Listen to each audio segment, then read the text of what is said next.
Welcome दोस्तों, स्वागत है आपका हमारे यूट्यूब चैनल पर। और इस वीडियो से हम शुरू करेंगे ट्रिग्नोमेट्री।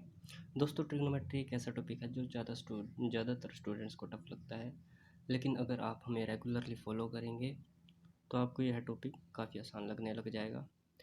तो चलिए इसी के साथ हम शुरू करते हैं। दोस्तों, ट्रिग्नोमेट्री दो शब्द से बना है, ट्राइगोनल और मेट्रोन। ट्राइगोनल का मतलब है दोस्तों ट्रायंगल और मेट्रोन का मतलब है मेजरिंग। तो इसका मतलब है कि दोस्तों ट्रिग्नोमेट्री ट्रायंगल की मेजरमेंट्स की एक स्टडी है। आगे बढ़ने से दोस्तों पहले मैं आपको बता देता हूँ राइट एंगल ट्रायंगल के बारे में, अगर आप नहीं जानते हैं तो। दोस्तों, राइट एंगल ट्रायंगल एक ऐसी ट्रायंगल है जिसकी एक एंगल 90 डिग्री की होगी।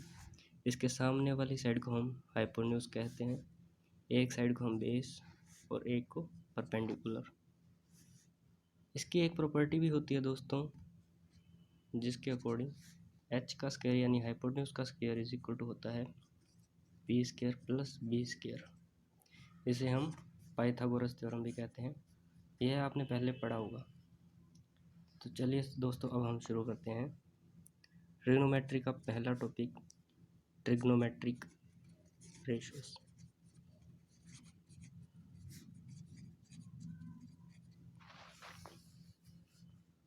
ट्रिग्नोमेट्रिक रेशियोज आप बिल्कुल सिंपल तौर पर समझ सकते हैं कि कोई भी ट्रायंगल जैसे कि ये है, इसकी किन्हीं भी दो साइड्स का रेशो होता है। जैसे कि एक ये ट्रायंगल है, नाम देते हैं हम एक्स वाई जी। इसमें एक एंगल है, मान लो दोस्तों थीटा। तो इसके सामने वाली जो साइड होती है उसे हम परपेंडिकुलर कहते हैं, इसके साथ वाली को हम बेस और इस सबसे बड़ी साइड को हम हाइपोटेन्यूज। अगर हम थीटा यहाँ पर लेते तो दोस्तों यह परपेंडिकुलर होता और ये बेस। तो दोस्तों, जैसे कि मैंने आपको बताया ट्रिग्नोमेट्रिक रेशियोज होते हैं किन्हीं भी दो साइड्स का रेशो। वह पी बाई एच भी हो सकता है, एच बाई पी भी हो सकता है, बी बाई पी भी हो सकता है, कुछ भी हो सकता है। तो इन्हीं रेशियोज को हम ट्रिग्नोमेट्रिक रेशियोज कहते हैं, जो कि 6 टाइप के होते हैं। तो हम 6 के 6 देख लेते हैं दोस्तों एक बार। पहला है दोस्तों साइन थीटा, जो कि डिनोट होता है पी बाई एच से। यानी कि अगर हम परपेंडिकुलर और हाइपोटेन्यूज का रेशो निकाल लें तो हमें इस थीटा की वैल्यू मिल जाए, इस थीटा के लिए साइन थीटा की वैल्यू मिल जाएगी। अगला होता है दोस्तों कोस थीटा, जो कि बी बाई एच होता है। और अगला है टैन थीटा, जिसे हम टेंजेंट कहते हैं। हम शॉर्ट फॉर्म में टैन थीटा लिख देते हैं। टैन थीटा होता है दोस्तों पी बाई पी। बाकी तीन दोस्तों इन्हीं के अपोजिट होते हैं। जैसे इसका अपोजिट होगा एच बाई पी, जिसे हम कह देते हैं कोसाइन। साइन का अपोजिट कोसाइन थीटा। कोस का अपोजिट होगा दोस्तों एच बाई बी, जिसे हम कह देंगे सीकेंड थीटा या सेक थीटा। और ऐसे ही दोस्तों टेंजेंट का होगा अपोजिट कोटेंजेंट, जो कि रिप्रेजेंट होगा बी बाई पी से। दोस्तों मान लो अगर p की वैल्यू है 1 और हाइपोटेन्यूज की वैल्यू है 2, तो हम साइन थीटा की वैल्यू निकाल सकते हैं। साइन थीटा होगा p बाई एच, पी की वैल्यू है 1 और h की वैल्यू है 2, तो साइन थीटा होगा 1/2।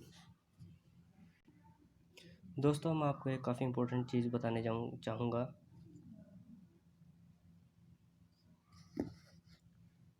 आप देख सकते हो दोस्तों टैन है p बाई बी। अगर हम साइन थीटा और कोस थीटा को डिवाइड करते हैं, sine theta upon cos theta, तो वो होगा p by H upon B by H.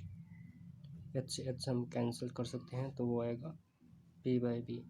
और आप यहाँ पर देख सकते हो दोस्तों p बाई बी होता है टैन थीटा, टैन थीटा। तो यहाँ से हमारे पास आता है दोस्तों एक रिलेशन कि tan theta is equal to ratio of sin theta and cos theta।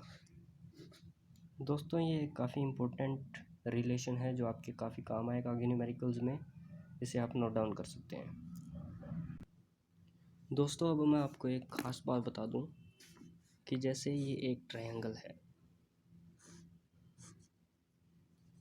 X Y ji theta, तो इसमें जो साइन थीटा है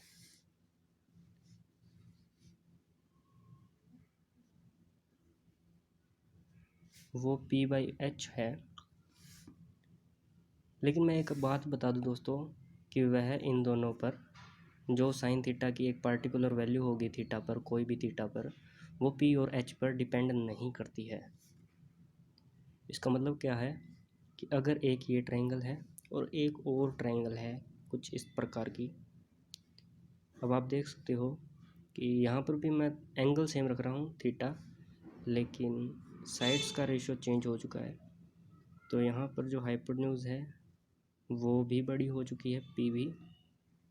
तो यहाँ पर जो साइन थीटा होगा, तो यहाँ पर मैं इसको पी डैश, इसको एच डैश, जो P dash upon H dash होगा वो इक्वल होगा पी बाय एच के। एग्जाम्पल, अगर साइन थीटा की वैल्यू है, थीटा की वैल्यू है 30, तो साइन थीटा यानी कि sine 30 is always equal to 1/2। ये हमेशा यूनिवर्सल है दोस्तों। ये साइन 30 की वैल्यू 1/2 कैसे आई, ये हम आगे आने वाले लेक्चर्स में ज़रूर कवर करेंगे। फ़िलहाल आप इतना समझ लो कि किसी भी ट्रिग्नोमेट्रिक रेशियो की वैल्यू है जो, वो उस पार्टिकुलर एंगल पर कभी भी चेंज नहीं होती। तो दोस्तों ट्रिग्नोमेट्रिक रेशियोज़ का फ़ायदा क्या है। मान लो दोस्तों आपके पास अगर कोई एक साइड एक एंगल दिया हुआ है, तो आप उससे ट्रायंगल के साइड्स के बारे में पता लगा सकते हैं, नेचर का पता लगा सकते हैं।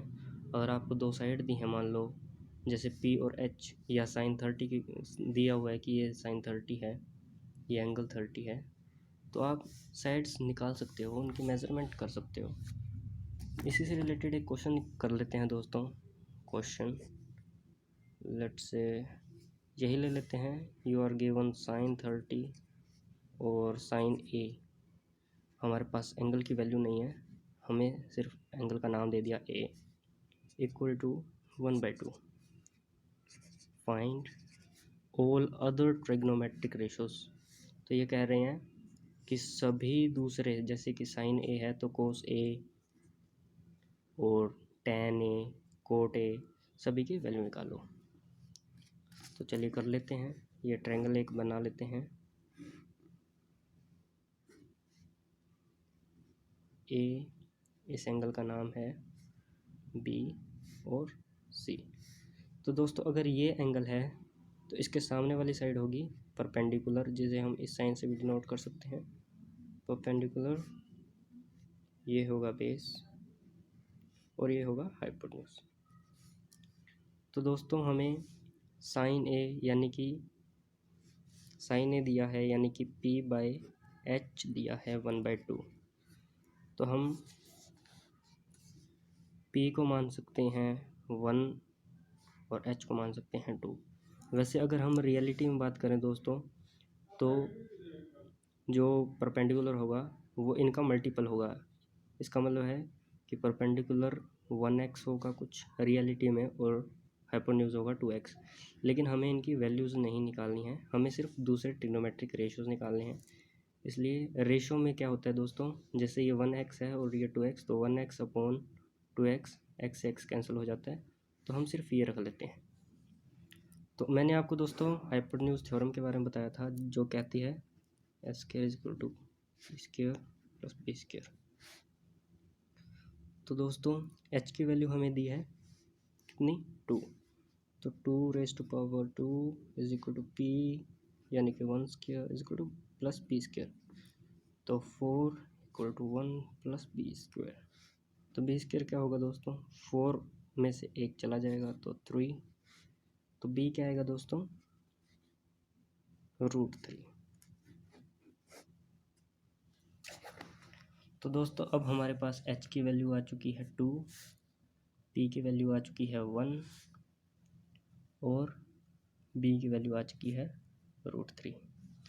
दोस्तों अब हम इनसे किसी भी ट्रिग्नोमेट्रिक रेशियो की वैल्यू निकाल सकते हैं, जैसे कि cos थीटा है, cos a है, b/h, तो b की वैल्यू है √3 और h है 2, तो √3/2।